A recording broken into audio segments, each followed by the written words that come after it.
Welcome to the Reidel Law Firm Odyssey channel. I would like to take this opportunity to chat about a topic that's been coming up more frequently in our practice, primarily the franchise law practice, and that is, what is the franchise sales process from a franchisee perspective?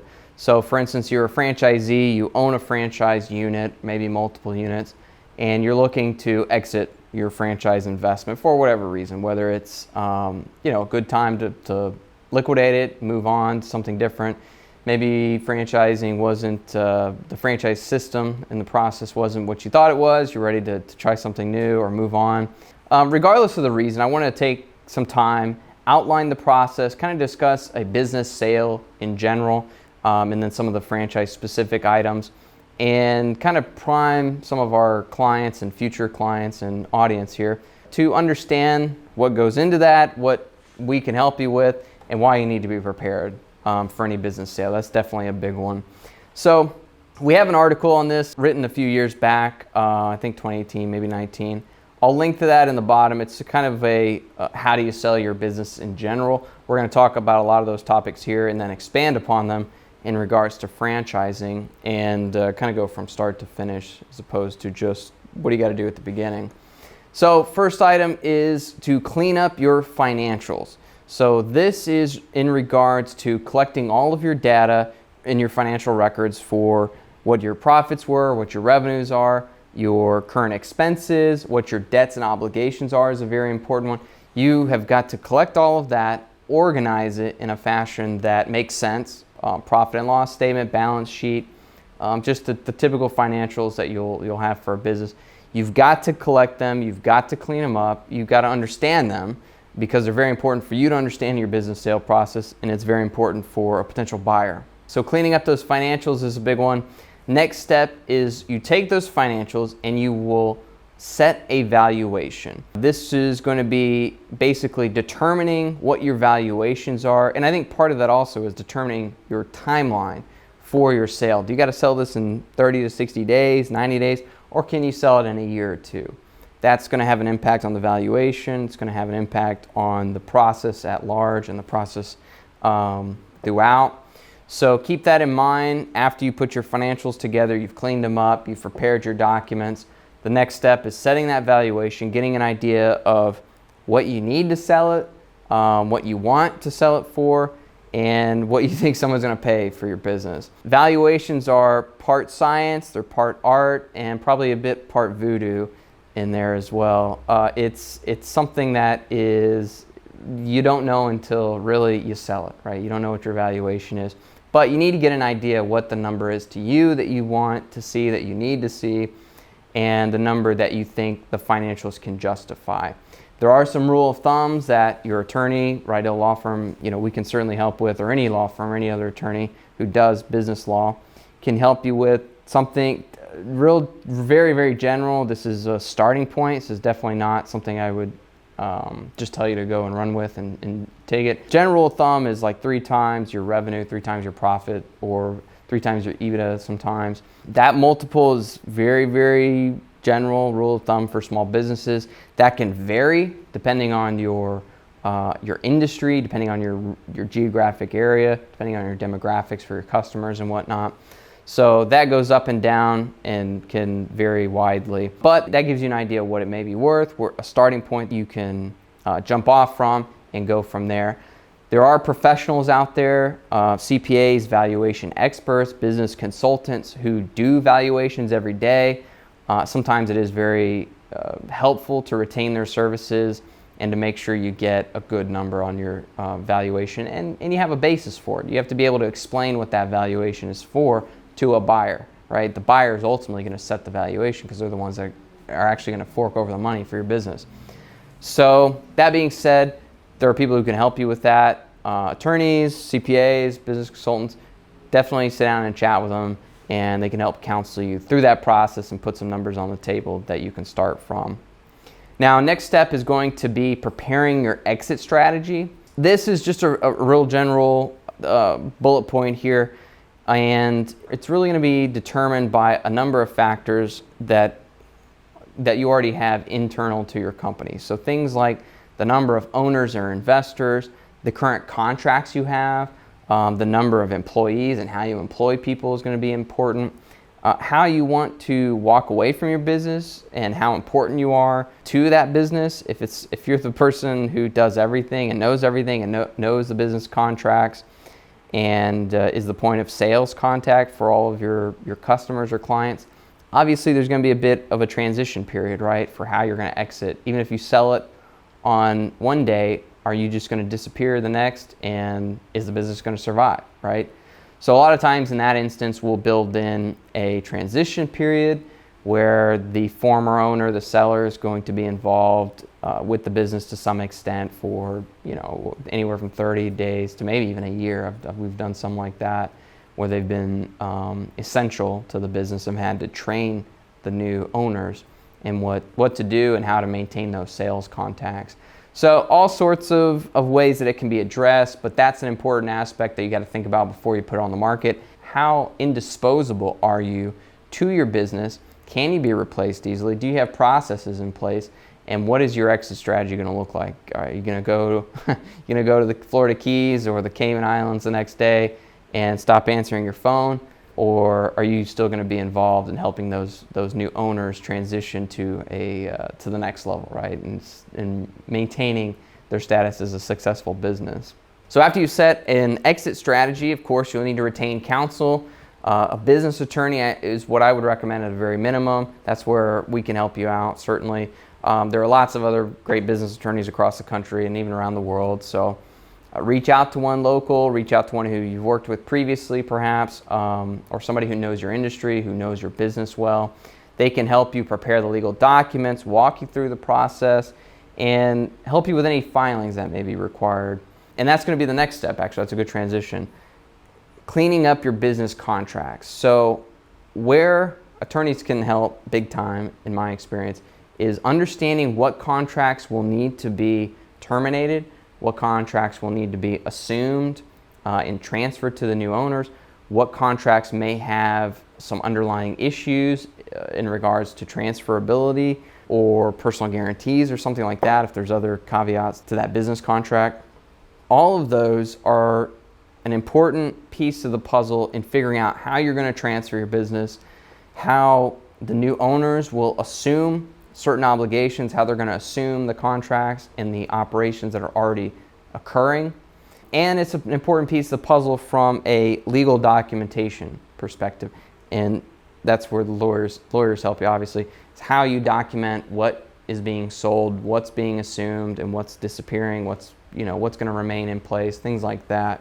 Cleaning up those contracts. So essentially, cleaning up your contracts, the to-do list for a business owner who wants to sell is collecting all of your contracts that are currently ongoing. There's going to be things like your subscriptions, your utility bills. Those are some things that people forget. Your maybe independent contractor agreements, things that are reoccurring in the business that you pay people for. You need to understand what those are, get an idea of how they're going to be transferred or whether they are going to be transferred or can they be transferred, all of that. So you got to start collecting all of that information and organizing it and reviewing it with your attorney. So next step beyond cleaning up your business contracts is finding and vetting potential buyers. So this is the part where you're actually going to put the business up for sale. You're going to advertise it. You're going to entertain potential buyers, go through their qualifications, and try to negotiate a number, right? This is done through a lot of different ways, whether it's through brokers or online postings. There's websites that sell businesses now. There's quite a few of them. There's some good ones out there. There's also, just local chambers of commerce, local postings that are out there that may differ depending on your region or area. And once you get it up there and you're entertaining potential buyers, you'll need to understand what are the minimum qualifications for somebody who's going to purchase your business. Obviously, there's a big difference between somebody who's buying a franchise unit versus a mom and pop shop. A franchise unit will require the franchisor to approve the potential buyer, and that potential buyer is going to have to go through the same steps that you took to become a franchisee. So that's going to require probably submitting an application, submitting your financials to be reviewed, potentially certain down payments or certain types of transfer fees are involved there as well to the franchisor. Training, that's also another major aspect of selling a franchise. Is the buyer has to be trained. They need to be trained. They usually have to go to corporate. They have to go to the franchisor's HQ, be trained in the system, learn about what the operations are, learn about the secret sauce, right? Whatever that franchise is, they have something unique about it. They have to learn all that, and they have to be competent, and they have to be able to pass training and function at an adequate level to start and maintain the operations of your franchise unit. That is something that some people forget sometimes if they haven't sold a franchise before, or they come from a mom and pop independent business background where that type of consideration is just never have to worry about. So that's an important aspect of vetting potential buyers. Also, there's going to be a process for you as the seller to give the potential buyer some insight into your business. Now, what that insight is can vary, and if you're a franchise, you have to be very careful what you're showing them. Financials at a bare minimum, right? You got to show them that, hey, we're profitable, this is how much we make, this is our cost, whatever, things like that, the bare minimums, or even some other sales metrics, like depending on what type of system or franchise you have, it can be things like your average ticket price, or your number of leads, or number of contracts that you have, things like that. That's going to be the bare minimum. Beyond that, it could be things like your operations, how you're selling, where you're selling geographically is probably one that you'll need to disclose to the potential buyer, what your territory is, where you can and cannot operate, and then operationally, what you can and cannot do, what your franchise agreement is mandating you to do, and what it restricts you from doing. Things like that are all part of that vetting process between the buyer and the seller. Really, so the buyer is going to be vetting the seller to some extent, in the franchise system as well. So keep that in mind. That can be a prolonged process depending on what your price is, how attractive your business is, and how many potential buyers are out there. I know this in this last year, during and after the pandemic, it's been a difficult process for small businesses and franchises buying and selling, but it seems like it's picking up. I know that capital availability is opening up, so it's making it a lot easier for people to access liquidity and buy and sell businesses like they had previously. So finding and vetting, after you've found your potential buyer, you vetted them, you tentatively have the franchisor's approval. Next, you move into drafting the documents, right? Drafting the documents that will legally transfer the business to a new owner. And initially, that's going to start with probably a letter of intent. Sometimes it's called a memorandum of understanding. It really doesn't matter what the title is. Functionally, it's going to do the same thing. It's laying out the basic terms, the price, the timeline, any other special caveats, whether there's a transition period or something like that. Franchise requirements, all that's going to be kind of laid out, and then stating that this is not, usually the letter of intent is not binding, but it says, hey, we're going to open up negotiations that is going to lead us to a binding agreement, and this letter of intent will allow us to negotiate freely and not have to worry about somebody coming in and scooping the deal, so to speak, or interfering in the transaction process. So letter of intent first.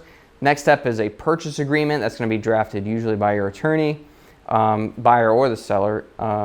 Typically, I recommend the seller draft it because they're going to have a better insight into things like the franchise agreement and understanding from an existing business perspective and an operational perspective what needs to happen and when it needs to happen. So purchase agreement drafting, this is going to be the detailed binding agreement for the sale of the business. Some of the key terms, and we'll probably save a lot of this for a later video because we can go into it very in depth. Some of the key terms is the timeline, the dates, so things like when we sign, what is the due diligence period, and due diligence period is basically the timeline for the buyer to look at your internals, look at your financials, figure out if they can make a deal or not, and they have essentially a free pass to walk away during that due diligence period if they see something they don't like or see that it's not a fit for their investment. What's the due diligence period? What's the price? What else is there's going to important aspects of it being what do you do with employees? What are some other special rules franchise requirements we'll detail in there. Termination rules, what do we do if something goes sideways on the deal? All of that's going to be detailed and contained in the purchase agreement. That will be negotiated between all the parties, the attorneys and the buyer or the seller. The franchisor will typically have the right to review that and require changes. Generally, in my experience, they won't make a lot of changes. If they see something that needs to be revised, then they'll just have an addendum added or something, amendment. So that's the purchase agreement. Beyond that, other documents is the lease or whatever type of premises you have, whether you own it or not. You got to figure out, what are you going to do when the new owner takes over operations? Is that lease going to transfer? Is the landlord going to approve it? If you own it, are you going to lease it to whoever that new owner is, or things like that? Does the franchisor have a right of first refusal? They usually do, both for the purchase and the real estate. So things like that. That's another important aspect that sometimes folks neglect if they don't have proper counsel or they don't have some insight and experience in business sales. And then other than that, there's going to be other contracts that are on the table, potentially, that are transferred. Things like subscriptions, and certain employees sometimes have special contracts or employment agreements. All sorts of things that we just got to look at. We got to figure out how we're going to transfer it, what are we going to do, and make sure that it's done the right way and mutually acceptable to the parties. After we've prepared all the documents, everybody's agreed, signed them, then we prepare for closing, right? The big day. We're not there yet. This is preparing for closing. So after we sign the purchase agreement, there's usually a week, maybe 2 weeks for all the parties. It can be even longer than that, but that's a real short timeline if everyone's ready to get it done and rock and roll. Preparing the sale is going to be things like transferring your contracts, so transferring those subscriptions, transferring the utility bills to the new owner, talking to your employees and staff, making them aware of what's happening, and maybe transferring that employment or terminating and rehiring, however that's going to be handled. Transferring titled property, things like vehicles, boats, planes, things like that have title to it. That's a big one because there's a little bit of a lead time that has to happen for that titled property to be transferred and registered appropriately. Handling escrow, that's another one that's done prior to closing. How do we handle the money and where does it go and things like that at the closing date. And then, of course, the franchise requirements. This is going to be the time for the new buyer to pay whatever fees the franchisor, go through training, and find any other requirements and fit any other requirements that they have to meet with the franchisor. And then obviously we're going to prepare for the final turnover on that date. When are we going to hand the keys over? End of the day, beginning of the day, on the weekend when no one's open. Figure out those last final details on logistics. Next item, second to last, is going to be closing. The closing obviously is just that. It's the day when the money is transferred and the keys are handed over. These are typically done remotely in recent years just because it can, and we have the technology to do that. From an attorney standpoint, a legal side, really we end up handling the escrow, so we got to figure out when is the money from the buyer going to clear. Indo escrow, who do we send out the money from escrow? So if there's existing debts that we got to pay off, we need to have payoff notices and send those out. We got to send any details or payments to franchisor typically, and then the remainder, whatever else is left, and send it to the seller, obviously. And then figuring out if anybody does have to meet and hand over keys or physical security devices and stuff like that, get that done, passwords or whatever. So a lot of times it can be done very simply, and we don't have to have a big fancy closing like the old days of buying a house or something. You go to the title company and you get a big binder and sign 100 pages or whatever.